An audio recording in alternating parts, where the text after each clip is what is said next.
The morning sun cast long shadows across the marina as Sarah Martinez checked the lines on her boat one final time. The 38-foot fishing vessel had been her sanctuary for the past 3 years, ever since she returned from her final deployment overseas. The gentle rocking motion of the water beneath her feet brought a peace that nowhere else could provide. Sarah had purchased the boat with her military savings and a modest loan, transforming it into both her home and her livelihood. She ran fishing charters for tourists and locals alike, sharing her love of the ocean while building a quiet life away from the memories that sometimes surfaced without warning. The boat represented everything she had worked toward: independence, stability, and a future built on her own terms. At 42, Sarah carried herself with the quiet confidence that came from years of military service. Her weathered hands moved efficiently as she prepared for the day's charter. A family from the city had booked a full-day fishing trip, and she took pride in ensuring her clients had memorable experiences on the water. Her reputation as a skilled captain had grown steadily through word of mouth and positive reviews. The marina buzzed with early morning activity. Other boat owners prepared for their own adventures while seagulls circled overhead, hoping for scraps from the previous day's catch. Sarah nodded to familiar faces as she worked, exchanging brief pleasantries with fellow captains who had become her closest neighbors in this waterfront community. Her phone buzzed with a text from the Johnson family, her morning clients, confirming their arrival time. Sarah smiled as she read their excitement about their first deep-sea fishing experience. These moments reminded her why she had chosen this path after leaving the military. Helping people connect with the ocean brought her a satisfaction that her previous career, despite its importance, had rarely provided. As she organized tackle boxes and checked safety equipment, Sarah reflected on the journey that had brought her to this point. The transition from military service to civilian life had been challenging, filled with bureaucratic hurdles and personal struggles she preferred not to dwell upon. The boat had become her anchor in more ways than one, providing both purpose and income when everything else felt uncertain. The sound of engines approaching drew her attention to the harbor entrance. A Coast Guard vessel moved purposefully through the channel, its crew visible on deck. Sarah watched with professional interest, recognizing the practiced efficiency of their movements. She maintained deep respect for the Coast Guard's mission, having worked alongside them during her military service in various operations. Her charter clients arrived precisely on time, a family of 4 with children who bubbled with excitement about their upcoming adventure. Mr. Johnson helped load their coolers while his wife applied sunscreen to their 2 teenagers. Sarah welcomed them aboard with her usual briefing about safety procedures and what they could expect during their 8-hour trip. "Have you been fishing long, Captain Martinez?" asked Mrs. Johnson as they prepared to depart. "Most of my life in one way or another," Sarah replied, starting the engines. "Though I only started doing charters about 3 years ago. Before that, I was in the service." The engines hummed to life with their familiar rumble. Sarah expertly navigated through the marina's narrow channels, pointing out landmarks and sharing local history as they headed toward open water. The Johnson children peppered her with questions about marine life, weather patterns, and her boat's capabilities. 20 minutes into their journey, Sarah noticed the Coast Guard vessel she had seen earlier was now following a parallel course. This wasn't unusual. The Coast Guard regularly patrolled these waters, conducting routine inspections and ensuring boater safety. However, something about their positioning suggested they might be interested in more than casual observation. "Is everything okay?" Mr. Johnson asked, noticing Sarah's attention shift to the approaching vessel. "Just routine," Sarah assured him, though she felt a familiar tension building in her shoulders. Her military instincts, dormant but never truly gone, began to activate. "The Coast Guard does regular safety inspections. Nothing to worry about." The Coast Guard vessel changed course slightly, closing the distance between them. Sarah maintained her heading while keeping one eye on their approach. Her fishing charter license was current, all her safety equipment was up to date, and she had filed her float plan as required. There was no reason for concern, yet something felt different about this encounter. Through her binoculars, Sarah could see 3 crew members aboard the Coast Guard vessel. The commanding officer appeared to be studying her boat intently. She recognized the look, the same careful assessment she had learned to make during her own military service when approaching unknown situations. "Fishing vessel Second Chance, this is Coast Guard Cutter Vigilant," came the radio call. "Prepare to be boarded for routine inspection." Sarah keyed her radio microphone. "Coast Guard Vigilant, this is Second Chance." "Roger that. We have charter clients aboard and are en route to fishing grounds." Request you make this as brief as possible. Understood, second chance. Reduce speed and prepare for approach. The Johnson family gathered around Sarah as she explained what would happen next. This is completely normal, she told them. The Coast Guard has the authority to board any vessel in U.S. waters to ensure safety compliance and proper documentation. It should only take a few minutes. However, as the Coast Guard vessel drew closer, Sarah noticed something unusual in the crew's demeanor. The boarding officer was studying paperwork while talking intently with his colleagues. Their body language suggested this might be more than a routine inspection. Sarah's mind raced through possibilities. Her boat registration was current, her captain's license was valid, and she had all required safety equipment. Her fishing permits were properly displayed, and she had filed all necessary reports with local authorities. There was nothing in her operation that should warrant special attention. The Coast Guard vessel pulled alongside with practiced precision. The boarding officer, a young petty officer with serious eyes, secured lines between the boats while his colleagues prepared to transfer across. Sarah noticed they were carrying more equipment than typical for a routine safety inspection. Captain Martinez, the boarding officer called out. I'm Petty Officer Williams. We need to conduct an inspection of your vessel and review your documentation. Of course, Sarah replied, helping secure the boarding ladder. What specifically are you looking for today? Petty Officer Williams climbed aboard with two colleagues, both carrying clipboards and inspection equipment. We've received reports about potential violations of federal fishing regulations in this area. We're conducting enhanced inspections of all commercial fishing vessels. Sarah felt her pulse quicken slightly. She had been meticulous about following all regulations, but the mention of violations suggested this might be more serious than she had initially thought. I keep detailed logs of all my catches and have all my permits properly displayed, she said. The boarding team began their inspection with professional efficiency. They checked safety equipment, reviewed her logs, and examined her fishing gear. Sarah answered their questions while keeping her charter clients calm, explaining each step of the process to maintain their comfort level. Mrs. Martinez, we're going to need to see your vessel documentation and business licenses, Petty Officer Williams said. Also, any records of commercial fishing activity over the past 6 months. The formality in his voice caught Sarah's attention. Something had shifted in the tone of this encounter. She retrieved her document folder, organized with military precision, and handed over the requested paperwork. Everything should be in order, she said.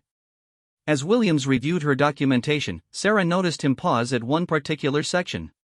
He looked up at her with a different expression, then returned to the papers with increased attention. After several minutes, he motioned for his colleagues to join him in a quiet conference. The Johnson family watched nervously as the Coast Guard team huddled together, occasionally glancing toward Sarah.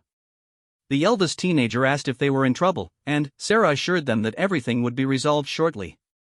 However, her own confidence was beginning to waver as the inspection continued far longer than normal.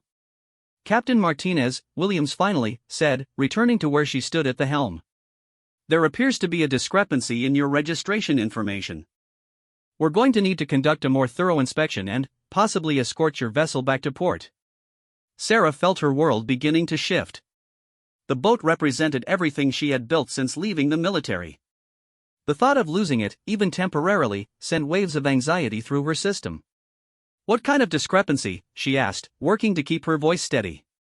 There are questions about the boat's previous ownership and whether all transfer documentation was properly filed, Williams explained. Until we can verify the legitimacy of your ownership, we may need to impound the vessel pending investigation. The word impound hit Sarah like a physical blow. She had put everything into this boat, her savings, her future, her sense of purpose. The possibility of having it seized, even temporarily, threatened to unravel the careful life she had constructed after her military service. Mr. Johnson stepped forward. Officer, is there anything we can do to help resolve this? Captain Martinez has been nothing but professional with us. Williams appreciated the support but shook his head. This is a matter between us and Captain Martinez. We'll arrange for you and your family to be safely returned to shore. As the implications of the situation became clear, Sarah felt old instincts kicking in. The same composure that had served her during difficult military situations began to assert itself. She would need to handle this carefully, professionally, and with the same attention to detail that had characterized her service career.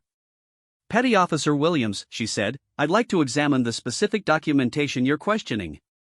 I have complete records of my purchase and all transfer paperwork. Perhaps we can resolve this without disrupting my client's fishing trip. Williams hesitated, clearly following protocols while trying to assess the situation fairly. Ma'am, I understand this is disruptive to your business, but we have procedures we must follow. The irregularities we've identified require further investigation. Sarah's mind worked through options as she watched her carefully constructed life potentially crumbling around her. The boat wasn't just her business, it was her home, her independence, and her proof that she could successfully transition from military to civilian life. The thought of losing it awakened every protective instinct she had developed during years of defending things that mattered. The Coast Guard team continued their inspection while Sarah stood with her charter clients, all of them uncertain about what would happen next. The morning that had started with such promise now carried the weight of potential disaster. Sarah knew she needed to find a way to resolve this situation, but first, she had to understand exactly what she was facing. As Williams prepared to radio his command for further instructions, Sarah made a decision that would change everything. She had been through too much and worked too hard to let bureaucratic confusion destroy what she had built. It was time to draw on resources she had hoped never to use again. The gentle motion of the boat continued beneath her feet, but Sarah's world had shifted into crisis mode. Everything she had worked toward since leaving the military now hung in the balance, dependent on documents, procedures, and the decisions of people who didn't know her story. She watched the Coast Guard team prepare for what appeared to be the seizure of her vessel, knowing she had to act soon or risk losing everything. The tension aboard the fishing vessel grew thicker as Petty Officer Williams completed his radio communication with headquarters. Sarah watched his expression carefully, reading the subtle changes that indicated the situation was escalating beyond a simple documentation review. Her charter clients huddled together near the stern, their excitement about fishing replaced by nervous uncertainty. Captain Martinez, Williams said, approaching with increased formality. I've been instructed to take your vessel into custody pending a full investigation. You and your passengers will need to transfer to our cutter for transport back to shore. Sarah felt her heart racing, but years of military training kept her exterior calm. Petty Officer, before we proceed, I need to understand the specific allegations. I have the right to know what I'm being accused of. Williams consulted his clipboard. The vessel's registration shows irregularities in the chain of ownership. Our database indicates this boat was reported as potentially involved in illegal activities by its previous owner. Until we can verify your legitimate ownership and ensure no laws were broken, we must impound the vessel. The accusation hits Sarah like cold water. She had purchased the boat through proper channels, worked with a marine attorney to ensure all paperwork was correct, and had operated it legally for 3 years. The suggestion that she might be involved in illegal activities felt like a personal attack on her character. I can provide complete documentation of my purchase, Sarah said firmly. Marine attorney David Chen handled the transaction. All paperwork was filed with appropriate authorities. I have copies of every document. Mr. Johnson stepped forward again. Officer Williams, my family and I can vouch for Captain Martinez's professionalism. We've never seen any indication of illegal activity. Williams nodded respectfully. Sir, I appreciate your support for Captain Martinez, but our investigation isn't about her character. It's about verifying the legal status of this vessel. We have procedures we must follow regardless of personal opinions. As the Coast Guard team prepared to begin impoundment procedures, Sarah realized she was facing a nightmare scenario. Not only was her livelihood at stake, but her reputation in the maritime community would be destroyed. Word would spread quickly that her boat had been seized, and, regardless of the eventual outcome, the damage to her charter business might be irreparable. The radio crackled to life again. Vigilant, this is Sector Command. What's your status on the vessel impoundment? Williams keyed his microphone. Sector Command, we're preparing to take the fishing vessel Second Chance into custody. Captain Martinez is cooperating, but maintains the vessel was legally purchased. Roger, Vigilant. Proceed with impoundment. We'll have a tow vessel standing by to transport the boat to our facility. Sarah felt the walls closing in around her. Once her boat was in Coast Guard custody, it could take weeks or months to resolve the bureaucratic confusion. During that time, she would have no income and no home. The thought of starting over again, of rebuilding what she had worked so hard to create, seemed overwhelming. Mrs. Johnson touched Sarah's arm gently. "Captain, is there someone you can call? A lawyer or someone from your military service who might help?" The suggestion triggered something in Sarah's memory. She did have contacts from her military service, though she had hoped never to need their assistance in civilian life. The transition from military to civilian status had been intentionally complete. She had wanted to prove she could succeed on her own terms without relying on her service record. "Petty Officer Williams," Sarah said, "I'd like to make a phone call before you proceed with the impoundment. I believe I can resolve this quickly with the right assistance." Williams checked his watch. "Ma'am, we're on a schedule here. The tow vessel is already en route. Unless you can provide immediate documentation that resolves the ownership question, we need to proceed." Sarah's mind raced through her options. She could provide more paperwork, but Williams had already indicated that wouldn't be sufficient. She could contact her Marine attorney, but that would take time she didn't have. The only option that might work quickly was one she had resisted, using her military connections. "Give me 2 minutes," Sarah said, pulling out her phone. "I'm going to call someone who can verify my identity and background instantly." She scrolled through her contacts to a number she hadn't called in over a year. Commander Patricia Hayes had been her last commanding officer and had maintained contact with many former subordinates. If anyone could cut through bureaucratic red tape quickly, it would be Hayes. The phone rang twice before Hayes answered. "Sarah. What a surprise to hear from you. How's the fishing business treating you?" "Commander, I need your help urgently," Sarah said, moving to a quiet corner of the boat. "I'm facing a Coast Guard impoundment of my boat based on registration irregularities. They're about to seize my vessel, and I need someone who can verify my identity and background quickly." Hayes's tone immediately became serious. "What's your location and who's the boarding officer?" Sarah provided the information while watching Williams prepare impoundment paperwork.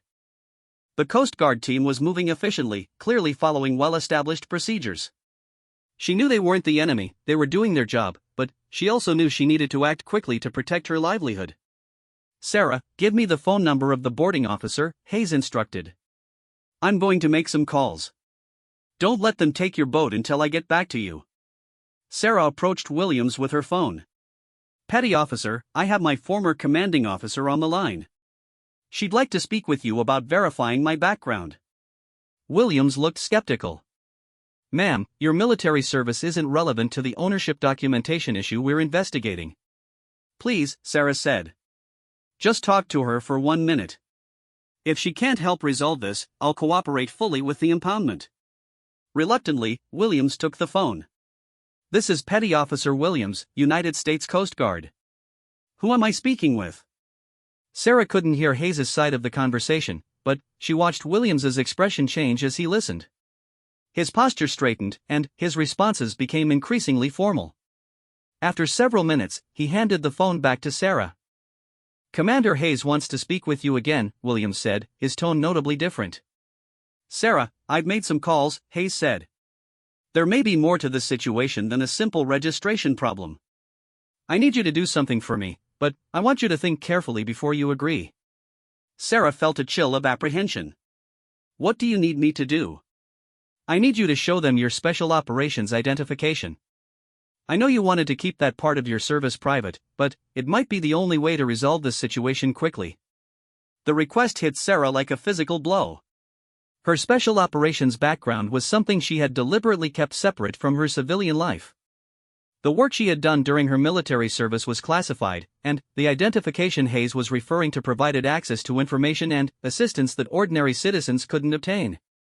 "Commander, you know why I've kept that separate," Sarah said quietly. "I wanted to build a civilian life without relying on my service record." "I understand, Sarah, and I respect what you've accomplished. But right now, your civilian life is about to be destroyed by bureaucratic confusion. Sometimes we have to use the tools we have, even when we'd prefer not to." Sarah looked around at her boat, her charter clients, and the Coast Guard team preparing to seize everything she had worked for. The choice was becoming clear: reveal a part of her past she had hoped to leave behind, or lose everything she had built in the present. "What exactly would happen if I show them the identification?" Sarah asked. It would immediately elevate this situation to a different level of authority, Hayes explained. Instead of dealing with local Coast Guard procedures, you'd be connected with federal agencies that have the power to resolve documentation issues quickly. But, Sarah, once you open that door, there's no going back to complete civilian anonymity. Williams was watching her carefully, clearly sensing that something significant was happening. His team had paused their preparations, waiting to see how this phone call would affect their procedures.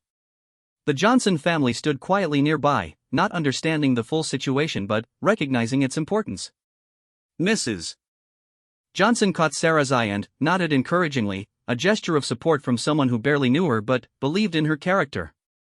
Commander, Sarah said finally, if I don't do this, I lose everything anyway. At least this gives me a chance to keep what I've built. That's my girl, Hayes said with obvious relief.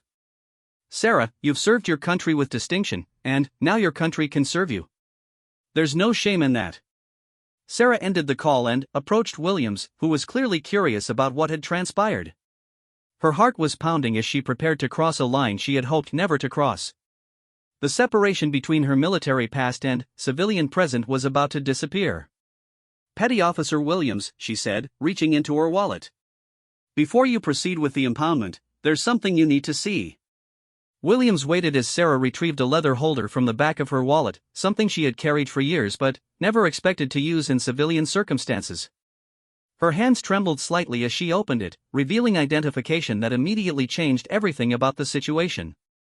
The Special Operations identification contained her photograph, service details, and, most importantly, clearance levels that granted access to federal resources. It was the kind of documentation that opened doors and commanded immediate attention from any federal agency. Williams studied the identification carefully, his expression shifting from skepticism to surprise to something approaching awe.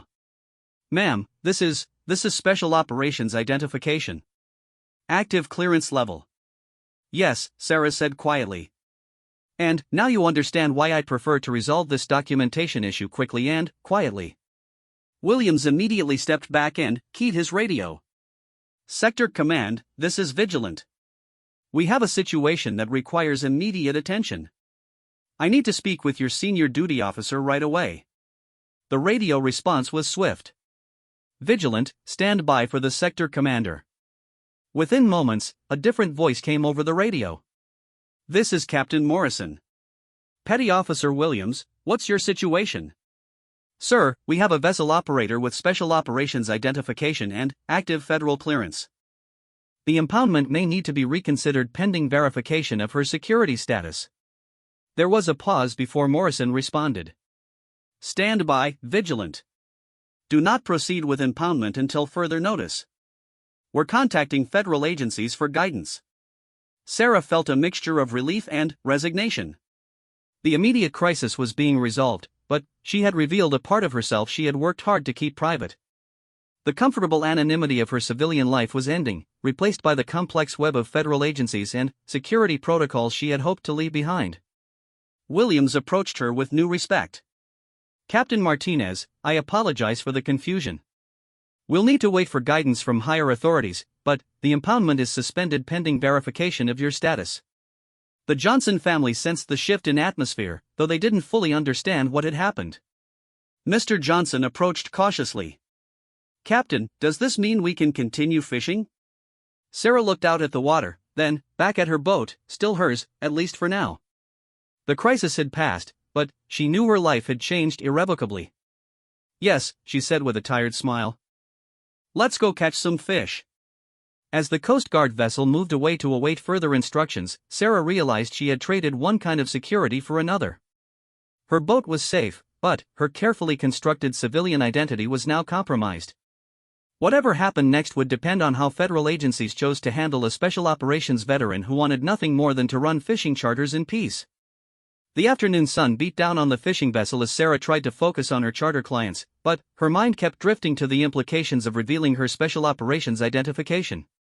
The Johnson family had settled into fishing with renewed enthusiasm after the Coast Guard vessel departed, but Sarah couldn't shake the feeling that her quiet civilian life was about to become much more complicated. Her phone buzzed with a text message from an unknown number. Ms. Martinez, please call this number at your earliest convenience. Agent Jennifer Walsh, Department of Homeland Security. Sarah stared at the message, feeling her stomach drop. She had hoped that showing her identification would simply resolve the boat registration issue without attracting broader federal attention. The reality appeared to be quite different. "Captain Martinez, I got one," shouted the Johnsons' teenage son, his fishing rod bent dramatically as he fought against whatever he had hooked. Sarah forced herself to focus on the moment, helping the young man properly set his drag and work the fish. The excitement of the family as they watched him battle what turned out to be a substantial red snapper provided a welcome distraction from her worries about federal agents and Homeland Security investigations. "That's a beautiful fish," Sarah said as they brought the snapper aboard. "Probably 8 pounds. Perfect for dinner tonight." Mrs. Johnson took photos of her son with his catch while Mr. Johnson reset his own line. Despite the morning's disruption, the family was having the fishing experience they had hoped for. Sarah took pride in that, even as uncertainty clouded her thoughts about what would happen next. Another text arrived, this time from Commander Hayes. "Sarah, expect contact from federal agencies. Keep your responses brief and factual. This should resolve quickly in your favor." The reassurance helped somewhat, but Sarah understood that once federal agencies became involved, situations rarely resolved as simply as hoped. Her special operations background included knowledge of how these bureaucracies operated, and that knowledge wasn't entirely comforting. As the afternoon progressed, the Johnson family's fishing success continued. They caught enough fish for several dinners, and their initial nervousness about the Coast Guard encounter had been replaced by excitement about their maritime adventure. Sarah found herself genuinely enjoying their enthusiasm, remembering why she had chosen to run fishing charters in the first place. "Captain Martinez," Mr. Johnson said during a quiet moment, "what happened this morning with that identification you showed them? You don't have to tell us if it's private, but it certainly changed everything quickly." Sarah considered how to respond. The Johnson family had been understanding and supportive during the crisis, and they deserved some explanation. "I served in the military before starting my fishing charter business. Sometimes that background can help resolve bureaucratic issues." "Were you an officer?" Mrs. Johnson asked. "Something like that," Sarah replied, not wanting to elaborate on the specifics of special operations work. "The important thing is that it's resolved, and we can focus on fishing." The teenagers were more direct in their curiosity. "Was it like special forces or something cool?" the older one asked. Sarah smiled despite her concerns. "Let's just say I had an interesting career before I decided I preferred fishing to everything else." Around 4 o'clock, Sarah's phone rang with the number Agent Walsh had provided. She excused herself and moved to the far end of the boat to take the call. "Ms. Martinez, this is Agent Walsh with DHS. Thank you for taking my call. I need to discuss some security matters related to your vessel registration issue this morning." "Agent Walsh, I hope we can resolve this quickly. I have charter clients aboard, and I don't want to disrupt their fishing trip any further." "I understand completely. The Coast Guard incident was triggered by outdated information in our databases. Your boat's previous owner was investigated for suspected smuggling activities, but those charges were never filed. Unfortunately, the investigation flag wasn't properly removed when you purchased the vessel." Sarah felt a wave of relief. "So this is just a database error? My ownership of the boat isn't in question?" "Correct. However, when you presented your special operations identification, it triggered additional security protocols. We need to update your status in our systems to prevent future incidents like this one." The conversation continued for several minutes as Walsh explained the bureaucratic processes necessary to clear Sarah's records and ensure her boat's registration reflected current ownership without any investigation flags. Sarah answered questions about her purchase of the vessel, her current business operations, and her transition from military to civilian life. "Ms. Martinez, there is one additional matter we need to discuss," Walsh said. "Your special operations background and civilian business combination has flagged you for what we call informal monitoring. It's not an investigation, but periodic check-ins to ensure you're not experiencing any security-related difficulties in your transition to civilian life." Sarah's heart sank. This was exactly what she had hoped to avoid, ongoing federal agency attention that would make it impossible to live a truly private civilian life. "Agent Walsh, I left military service specifically to avoid this kind of oversight. I just want to run fishing charters and live quietly. I understand your perspective, and I want to assure you that this monitoring is minimal and designed to be helpful rather than intrusive." Think of it as a security clearance maintenance program. We want to ensure that former Special Operations personnel are successfully transitioning to civilian life and not experiencing pressures that might compromise security. The explanation made sense from a federal security perspective, but Sarah knew it meant she would never be completely free of government oversight. Her Special Operations background would always make her a person of interest to various agencies. How often would these check-ins occur? Sarah asked. Typically every 6 months, unless there are specific concerns or incidents like today's registration issue. Most check-ins are simple phone calls or brief meetings. We're not looking to disrupt your life, just maintain awareness of your status and well-being. Sarah looked back at the Johnson family, who were absorbed in their fishing and unaware of the conversation that was determining her future relationship with federal agencies. Their normalcy seemed suddenly precious and fragile. Agent Walsh, what happens if I decline this monitoring program? Ms. Martinez, participation isn't exactly optional for someone with your clearance level and operational background. However, we can structure it to be as unobtrusive as possible. The alternative would be a formal security review that would be much more disruptive to your civilian life. The choice was clear, though not particularly appealing.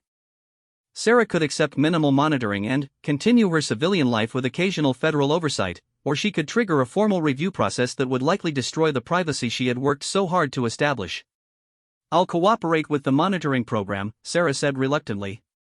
But I want it clearly understood that I'm operating a legitimate civilian business and have no interest in activities that would compromise security. That's exactly what we want to hear, and, frankly, what we expected based on your service record. Ms. Martinez, you should know that your former commanding officers speak very highly of your character and professionalism. This monitoring is a bureaucratic requirement, not a reflection of any concerns about your trustworthiness. The call concluded with Walsh providing contact information and scheduling the first formal check-in for 3 months in the future. Sarah felt emotionally drained as she rejoined her charter clients, who were celebrating another successful catch. Everything okay, Captain? Mr. Johnson asked, noticing her expression. Yes, everything's resolved, Sarah said, forcing a smile. Just some paperwork issues that got sorted out.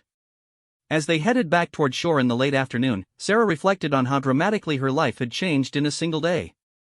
The morning had started with simple fishing charter preparations and had evolved into federal agency involvement and ongoing security monitoring.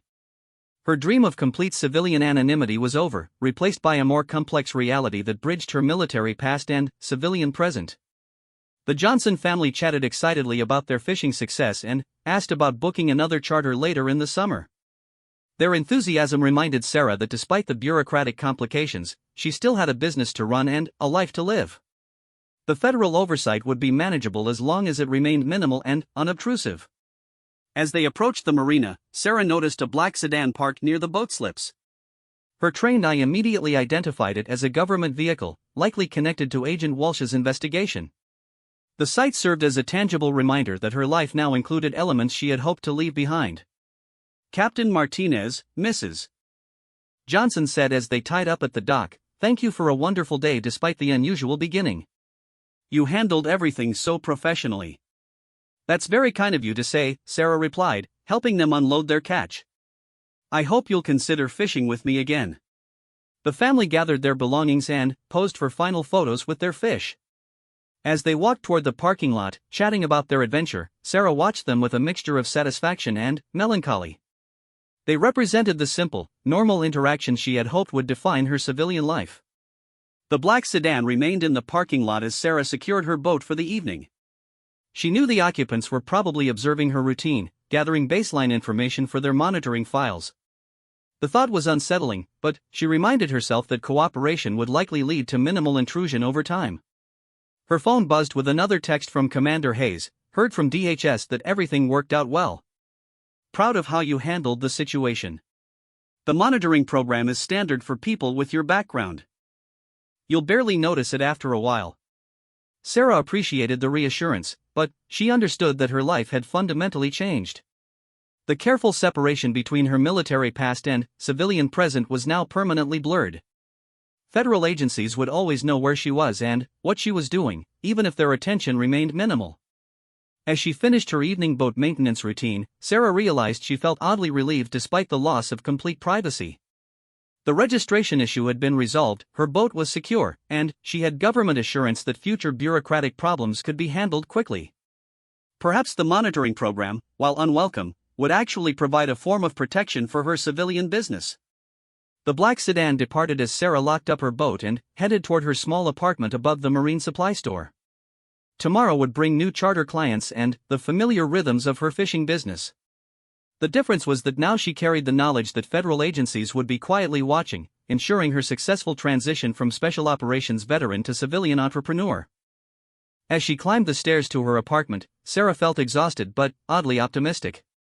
The day had tested her resilience and forced her to confront aspects of her past she had hoped to keep buried. However, it had also demonstrated that her military training and connections could protect the civilian life she had worked so hard to build. The balance between past and present would be more complex than she had hoped, but it appeared manageable. 3 months had passed since the Coast Guard incident, and Sarah had settled into a routine that balanced her civilian fishing charter business with the reality of federal monitoring. Agent Walsh had been true to her word, the check-ins were brief and professional, focusing more on Sarah's well-being than any security concerns. The morning started like many others, with Sarah preparing her boat for a family fishing charter. However, this particular morning felt different because she was expecting her first official monitoring visit from Agent Walsh. The timing had been coordinated to minimize disruption to her business, scheduled for after her morning charter returned. As Sarah organized tackle boxes and checked weather conditions, she reflected on how much her perspective had changed since that dramatic day 3 months earlier. Initially, the idea of federal oversight had felt like an invasion of her carefully constructed privacy. Now, it seemed more like an insurance policy that protected both her business and her peace of mind. The Miller family arrived promptly at 7:30, excited about their first deep-sea fishing experience. Unlike the Johnson family's charter that had been interrupted by Coast Guard intervention, today's trip promised to be routine. Sarah had deliberately chosen this straightforward charter to precede her meeting with Agent Walsh, wanting to demonstrate the normalcy of her civilian business operations. "Captain Martinez, my kids have been talking about this trip for weeks," Mr. Miller said as they loaded coolers and fishing gear. "They've never caught anything bigger than bluegill from our local lake." Sarah smiled as she welcomed the family aboard. The Miller children, twins aged 10, bounced with excitement as she showed them around the boat and explained safety procedures. Their enthusiasm reminded her why she loved charter work, sharing the ocean's magic with people experiencing it for the first time. As they departed the marina, Sarah noticed a familiar black sedan in the parking lot. Agent Walsh had arrived early, likely using the time to observe Sarah's interactions with clients. The sight no longer caused anxiety, instead, it felt like confirmation that the monitoring program was proceeding as planned. The morning fishing proved excellent. The Miller children caught their first red snappers, their parents landed impressive grouper, and everyone enjoyed the perfect weather conditions. Sarah found herself genuinely relaxed, no longer constantly watching for approaching Coast Guard vessels or worrying about registration issues. "Captain Martinez, you really know these waters," Mrs. Miller observed as they hauled in another fish. "How long have you been doing this?" "About 3.5 years commercially," Sarah replied. "Though I've been around boats and fishing most of my life. I served in the military before this, and the ocean has always felt like home to me." The conversation continued naturally as they fished, with Sarah sharing marine biology knowledge and local history while helping the family improve their fishing techniques. These were the moments that validated her career choice, connecting people with nature while building genuine relationships with clients. Around noon, they headed back toward shore with coolers full of fish and memory cards full of photos. The Miller children peppered Sarah with questions about marine life, boat operations, and whether they could book another charter later in the summer. Their parents discussed the possibility of making this an annual family tradition. As they approached the marina, Sarah spotted Agent Walsh standing near the dock. She appeared to be a woman in her 40s, professionally dressed but not obviously governmental. Sarah appreciated the discretion. Casual observers would likely assume she was waiting for friends or family. "That's quite a successful fishing trip," Agent Walsh observed as the Miller family unloaded their catch. "Looks like everyone had a great time." Sarah introduced Agent Walsh as a friend who had stopped by to visit, maintaining the fiction that this was a social rather than professional encounter. The Miller family, still excited about their fishing success, chatted briefly with Walsh before heading to their car with their fish and fishing stories. "They seem like a lovely family," Walsh said as they walked toward Sarah's boat. Your clients clearly enjoy their experiences with you. I work hard to make sure everyone has a good time and stays safe, Sarah replied. Repeat customers and word-of-mouth referrals are the foundation of my business. They settled in the boat's small cabin for their formal check-in conversation. Walsh pulled out a tablet and began what had become a familiar routine of questions about Sarah's business operations, financial status, and general well-being. Sarah, your business appears to be thriving, Walsh observed, reviewing information on her tablet. Your client reviews are consistently excellent, your financial records show steady growth, and you've established yourself as a respected member of the local maritime community. Sarah felt a sense of pride hearing her civilian accomplishments summarized so positively. It's been a lot of work, but I love what I'm doing. The transition from military service to civilian business ownership wasn't easy, but it feels right. That's exactly what we like to hear, Walsh said. Former special operations personnel sometimes struggle with civilian transitions, but you've clearly found your path. Are you experiencing any difficulties or pressures that concern you? The question was standard for these check-ins, designed to identify potential security vulnerabilities or personal problems that might compromise a former operative's judgment. Sarah had come to appreciate that the monitoring program was genuinely concerned with her welfare, not just security risks. The only real challenge is managing the seasonal nature of the charter business, Sarah said. Winter months are slower, but I've been building relationships with local fishing clubs and developing off-season revenue streams. Walsh made notes as they discussed Sarah's business plans, including her recent decision to offer marine safety courses during the slower winter months. The conversation felt more like consulting with a business advisor than undergoing security monitoring. Sarah, I want to discuss something that might interest you, Walsh said, her tone becoming more serious. We've had inquiries from other agencies about former special operations personnel who might be interested in occasional consulting work. Sarah felt her pulse quicken. What kind of consulting work? Nothing that would interfere with your civilian business. Think of it as periodic training or advisory roles that draw on your military experience. The compensation would be substantial, and it would be entirely voluntary. The offer was tempting from a financial perspective, but Sarah worried about becoming too entangled with government agencies again. What would be involved specifically? Training civilian law enforcement in maritime interdiction techniques, advising on coastal security assessments, occasionally participating in interagency exercises. All domestic, all legal, and all designed to complement rather than compete with your civilian career. Sarah considered the proposal carefully. Additional income would help during the slower winter months, and the work would be directly related to her current expertise in maritime operations. However, she was concerned about blurring the lines between her civilian and former military identities. Can I think about it? Sarah asked. Of course. There's no pressure and no timeline. We simply wanted you to know that opportunities exist if you're interested in the future.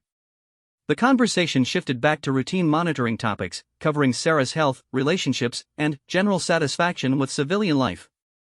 Walsh completed her assessment by noting Sarah's continued successful integration into civilian society and recommending the monitoring schedule remain at the current minimal level.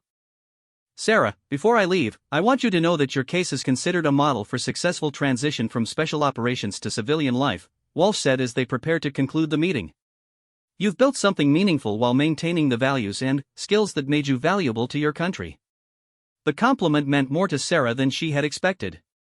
Validation from federal agencies wasn't something she had sought, but receiving it felt like official confirmation that she had successfully navigated the challenging transition from military to civilian life.